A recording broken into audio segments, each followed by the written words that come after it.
Hello everyone. I'm Dr. Nikita Valluri, working as an assistant professor in Siddhartha Institute of Pharmacy. Now here I'm here to teach you a topic called anxiety disorders. So this comes under the fourth unit, topic in fourth unit. So before going to that, what do you mean by anxiety? Anxiety is nothing but if you are behaving to it is characterized by feeling of worry, anxiety, or fear that is enough to interfere with one's daily activities. It's nothing but it's a feeling, either it may be worry or anxiety or fear, which will interfere with the normal daily activities. So it's a mental health disorder characterized by feelings of worry, anxiety, or fear that is enough to interfere with one's daily activities. Generally, the prominent or the significant or the characteristic features of anxiety and of this anxiety disorder is anxiety and avoidance, which are irrational or impaired functioning. So they'll be having anxiety in nature and they'll be feeling of avoidance by others. So its main characteristics are anxiety and avoidance. So these two characteristics which are too irrational or which will impair the functioning, then we call it as mental health, then we call it as an anxiety disorder. So generally these are the characteristics of an anxiety. It may be caused due to stress, frustration, emotion, fear, feeling nervous, feeling depression, psychopathy, despair, tension, panicking, and apprehension. So all this together we call it as anxiety. Either any three of it may be present in case of anxiety disorder. Then coming to pathophysiology, there is for any psychiatric disorders there is no exact pathophysiology. These were all assumptions. Okay, so in this it is explained by different pathways or different models. So among that, the first one is noradrenergic model. Okay, what does this model suggest? It suggests that the autonomic nervous system of anxiety patients is high and overreacts to various stimuli. Generally, this autonomic in normal condition, it should be functioning normally. But in case of anxiety disorder, this autonomic nervous system will be overreacting to the stimulus. So even if somebody asks you what are you doing, you'll be suddenly irritatingly answering. So that is nothing but anxiety feeling. So overreacting to a normal stimulus. And the locus ceruleus may have a role in regulating anxiety generally. Locus ceruleus, which is a part of the brain, it has an important role in regulating the anxiety. So when it is activated, it activates norepinephrine release and stimulates sympathetic and parasympathetic nervous system. So in case of anxiety disorder, what will happen? This locus ceruleus will be activating more rapidly, thereby more amount of norepinephrine release will be taking place. So when there is increase in norepinephrine release, it will stimulate the sympathetic and parasympathetic nervous systems. So chronic noradrenergic overactivity downregulates alpha 2 adenoreceptors in patients with generalized anxiety disorders. So in coming to generalized anxiety disorders, chronic means for a longer duration. If there is overactivity of this noradrenergic overactivity, this will downregulates alpha 2 adenoreceptors in case of generalized anxiety disorder and also in post-traumatic stress disorder. So in generalized anxiety disorder and post-traumatic stress disorder, the anxiety is caused due to chronic noradrenergic overactivity. And then patients with social anxiety disorder, they appear to have a hyper response to adrenocortical response to psychological stress. So in response to some kind of psychological stress, they will be hyper responsive. So usually it should be normal response, but they are having hyper responsive adrenocortical response. So because of this kind of thing can be seen in social anxiety disorder. So here we have seen three things: generalized anxiety disorder and post-traumatic stress disorder. In this, what will happen? There will be chronic hyperactivation of noradrenergic system. So because of this, what will happen? There will be excess amount of release of norepinephrine will be there. So this excess release of norepinephrine, what does it will do? It will down regulate the alpha 2 adenoreceptors, so thereby it causes anxiety like of symptoms. When coming to social anxiety disorder, here there will be hyper responsiveness to this adrenocortical response. So the response will be hyper. Whereas in GAD and PTSD, there will be overactivity of this noradrenergic system can be seen. So If you see this picture, sudden stress triggers hypothalamic and limbic neurons. If there is sudden psychopathic stress, it will activate or triggers hypothalamic and limbic neurons. So when this takes place, there will be increase in the central autonomic system neuron stimulation. That means hyperstimulation will be taking place. So because of that, there will be increase in the sympathetic activity. And then when there is increase in the sympathetic activity, it is also caused due to inflammation also. So when this is hyperactivated, it causes increased release of adrenaline, alpha 2 adrenaline from the adrenal medulla and noradrenaline from sympathetic terminal cardiac nerves. So there will be increase in the release of adrenaline and noradrenaline. So when these two are elevated, there will be increased activation of beta 2 receptors, and then increased beta to adrenoreceptor coupling change from membrane, like from other GI proteins also, and negative inotropic effect.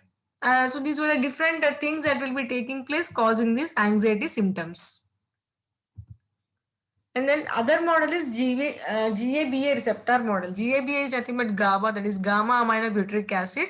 So generally GABA, what it is? It is a inhibitory neurotransmitter which is present in the center, which is released by the in the central nervous system, right? So many anti-anxiety drugs, they will target this GABA receptor. So benzodiazepines, which we use for various psychological disorders and neurological disorders. So these benzodiazepines, they enhance the inhibitory effect of GABA. So there will be increased inhibitory neurotransmitter release. So which regulates 5-HT, that is 5-hydroxytryptamine, norepinephrine, and dopamine activity. Okay. So then anxiety symptoms. So the anxiety symptoms may be linked to either underactivity of this GABA. Why? Because um, GABA is an inhibitory neurotransmitter, whereas in anxiety disorder there will be more excitation can be seen. So it indicates that there will be there will be underactivity of GABA system. So when there is a decreased activity of inhibitory neurotransmitter, there will be excitation can be seen.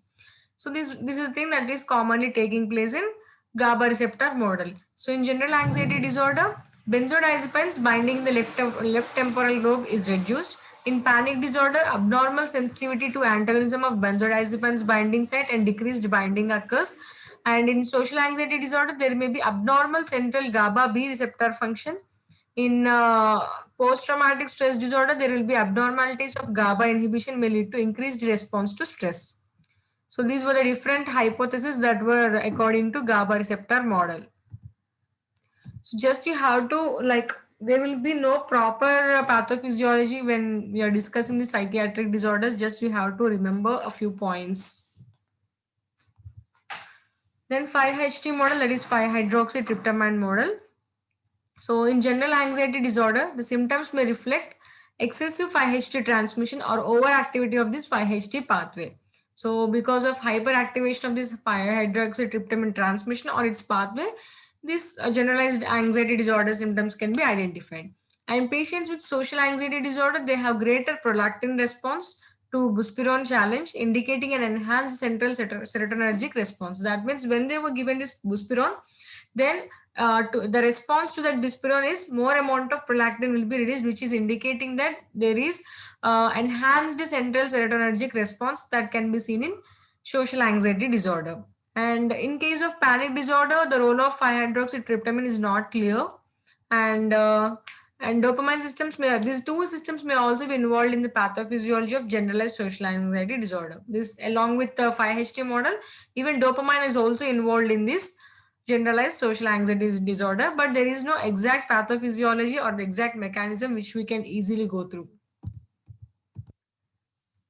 So, and also patients with post-traumatic stress disorder, in that they, what will happen, there will be hyper secretion of corticotropin releasing factor, but they will be having subnormal levels of cortisol. What do you mean by subnormal levels? That means less than the normal levels of cortisols can be seen at the time of trauma and chronically infected conditions.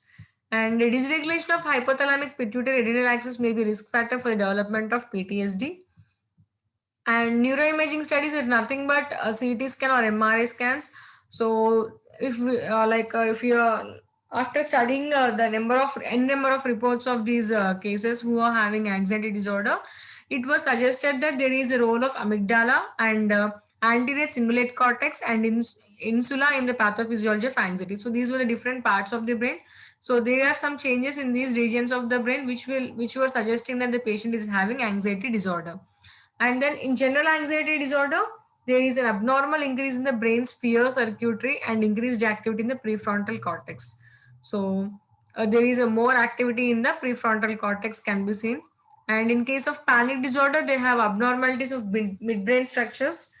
And in social anxiety disorder, there are changes in this amygdala and insula. In PTSD, also amygdala changes. Amygdala plays an important role in the persistence of traumatic memory. So according to neuroimaging studies, it was identified that there are certain changes in the brain taking place in different types of anxiety disorder. Okay, in GAD there are changes in prefrontal cortex. In panic disorder, midbrain structures. In social anxiety disorder, amygdala and insula. In PTSD, amygdala. So these were the regions of the brain where, corresponding to that different type of anxiety disorder. So in that regions, there are different changes are taking place. So once again, I'll tell you, and like noradrenergic model. In this, norepinephrine activity is studied. Okay, so because of this hyperactivation of this noradrenergic system, so there will be hyper secretion of this norepinephrine. So these norepinephrine causes this kind of anxiety symptoms, whether it may be GAD, SAD, or PTSD. Okay, and in coming to this SAD, there is hyper responsive adrenocortical responses in. This is about noradrenergic model. And GABA model, GABA is nothing but it is an inhibitory neurotransmitter, right?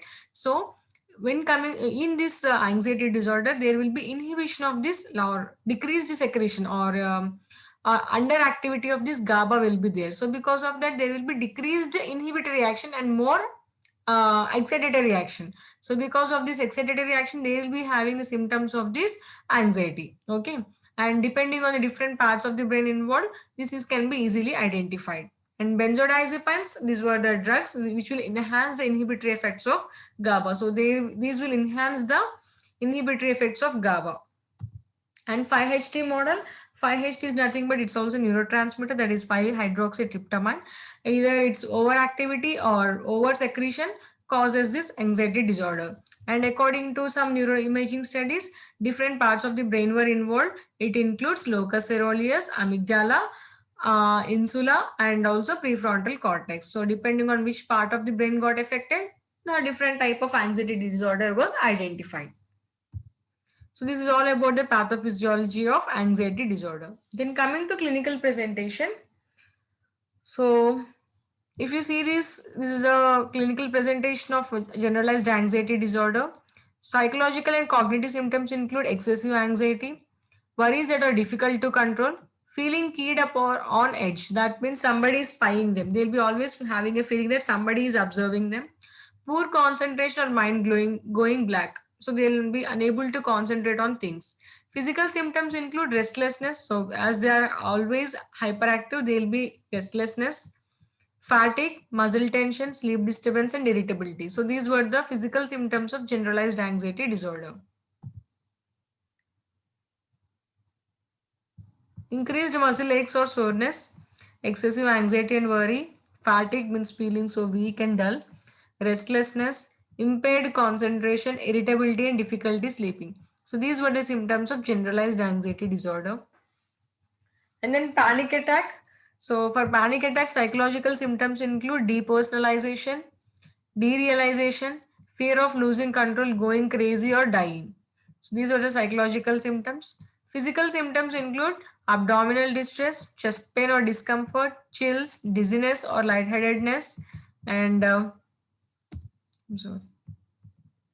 Feeling of choking means like when you're going to die, you'll be having certain like that. We call it as choking, like hiccups kind of thing. Feeling of choking means feeling breathlessness, that kind of feeling.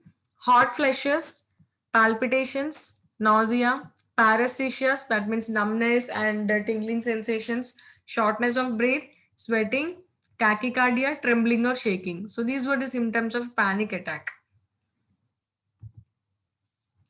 And then social anxiety disorder, the symptoms include fear of being scrutinized by others. That means whatever they do, they'll be always fearing that somebody may look into that and make corrections or find out mistakes.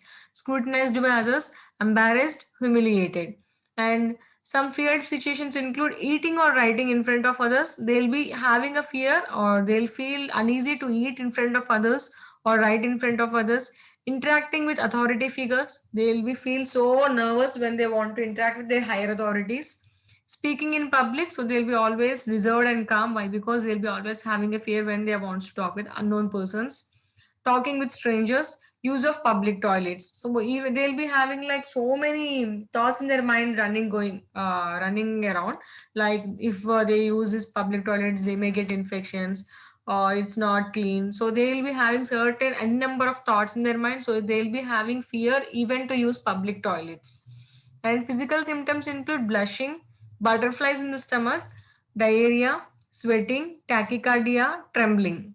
So these are the physical symptoms of social anxiety disorder. That means they cannot mingle with other people. They cannot mingle with society. So these were the symptoms of social anxiety disorder. Again, it is of two different types: generalized and non-generalized. Generalized include fear and avoidance extend to a wide range of social situations.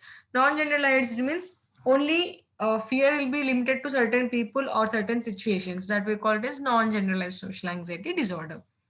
So shaking, raising heart or throbbing heart, nausea, dizziness, avoidance, escape, muscle tension, lump in throat. So they'll be always having these kind of things. And clinical presentations of post-traumatic stress disorder. Post-traumatic stress disorder means after any accidents or trauma, because of that stress, if they are having these kind of symptoms, then we call it as post-traumatic stress disorder. So the symptoms include re-experiencing symptoms. That means they'll be forgetting. They'll be if they go through some incident, they'll be feeling like this thing was repeated many times. So, recurrent intrusive distressing memories of the trauma, recurrent disturbing dreams of the event. So, because like how that accident happened, so they'll be continuously getting the dreams of that scene continuously, and feeling that the traumatic event is recurring. So again, they'll be feeling that the same thing may happen again and again. So, physiological reaction to reminders of the trauma. Avoidance symptoms include avoidance of conversations about the trauma, avoidance of so they'll if you somebody is discussing regarding that trauma, they'll avoid that conversations, and avoidance of thoughts or feelings about the trauma, avoidance of activities that are reminders of the event. That means they if it happened in some location, so they'll avoid to go to that place. So avoidance of people or places that arouse recollection of the trauma. So those who are discussing that kind of things, they will be always stay away from them. Inability to recall an important aspect of trauma. So after during that trauma, they may forget a few important things and they'll be unable to memorize that things. Anhedonia, estrangement from others, distracted affect, sense of foreshortened future, does not expect to have career or marriage. So these kind of, so I don't want to get married further, so that kind of things. Hyperarousal symptoms include decreased concentration, easily startled is nothing but easily frightened. Hypervigilance, they'll be always vigilant, like they'll be always spying something. See, if there is nothing, like if somebody asks you how are you also, they'll think like why they asked me how are you, what was the intention behind that. So they'll be hyper vigilant. Insomnia, that is sleeplessness, irritability or anger outbursts. So these were the hyperarousal symptoms. And subtypes include acute, chronic, and delayed onset. Acute means duration of symptoms within less than 3 months after this trauma. Chronic means which lasts longer than 3 months.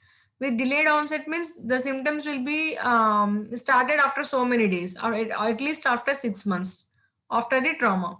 So that we call it as with delayed onset. So these were the three different types of post-traumatic stress disorder. And then coming to diagnosis, so when you're going to evaluate any psychiatric patient, whether it may be any other the disease, so first you have to get clear history of the patient, and it also requires physical and mental status examination, psychiatric diagnostic examination, and appropriate laboratory tests like prolactin. Prolactin levels will be elevated in certain cases, and medical and psychological history also should be collected. And these anxiety symptoms may also be associated with certain medical illness and also after use of certain medications. So these were the medical illness associated with anxiety symptoms. Like if they are having any diseases, they'll be having anxiety symptoms. So what are the diseases that are associated with anxiety systems include angina, arrhythmias, cardiomyopathy, congestive heart failure, hypertension, ischemic disease, and myocardial infarction. Endocrine and metabolic disorders like Cushing's disease, diabetes, hyperparathyroidism, hyperthyroidism, hypothyroidism, hypoglycemia, hyponatremia, hyperkalemia, pheochromocytoma, vitamin B12 or folate deficiencies. So these were the endocrine and metabolic disorders which were associated with anxiety symptoms. Neurological disorders which are associated with anxiety symptoms include migraine, seizures, stroke, neoplasms, poor pain control, and respiratory system includes asthma, COPD, pulmonary embolism, pneumonia, and others like anemia, cancer, SLE, vestibular dysfunction. So these were different medical illness that were associated with anxiety symptoms. That means those patients who are having these kind of medical illness, they are at risk of getting these anxiety symptoms. And what are the different drugs that were associated with anxiety symptoms include carbamazepine and phenytoin, antidepressants like selective serotonin reuptake inhibitors, bupropion, serotonin norepinephrine reuptake inhibitors, antihypertensives like clonidine and felodipine, antibiotics like quinolones and isoniazid, bronchodilators like albuterol and theophylline, corticosteroids like prednisone or prednisolone, dopamine agonists like amantadine, levodopa, herbal medicines, illicit substances like marijuana, NSAIDs like ibuprofen and indomethacin, which were used for a longer duration, stimulants like amphetamines, methylphenidate, nicotine, caffeine, cocaine, sympathomimetics like pseudoephedrine and phenylephrine, thyroid hormones like levothyroxine, and toxicity means higher taking higher doses of anticholinergics, antihistamines, or digoxin. So these were the drugs that were associated with anxiety symptoms.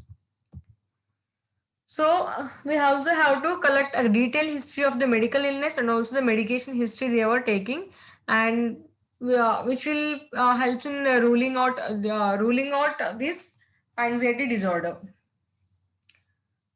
So this is all about the diagnosis. So it mainly depends on physical examination, mental examination, and psychiatric diagnostic examination, laboratory tests, medical and psychiatric history, and also in certain cases, neuroimaging studies are also helpful. So this is all about definition, pathophysiology. In pathophysiology, noradrenergic model, GABA receptor model, 5-HT model, and what are the different types of anxiety disorder? Generalized anxiety disorder, social anxiety disorder, panic attacks, post-traumatic stress disorder. So these were the different types, and these were and different. What are the how to differentiate between each kind of anxiety disorder, and what were the symptoms of different types of anxiety disorder and diagnosis. So this is all about disorders. So in the next class, we'll discuss about treatment of anxiety disorder. And then thank you.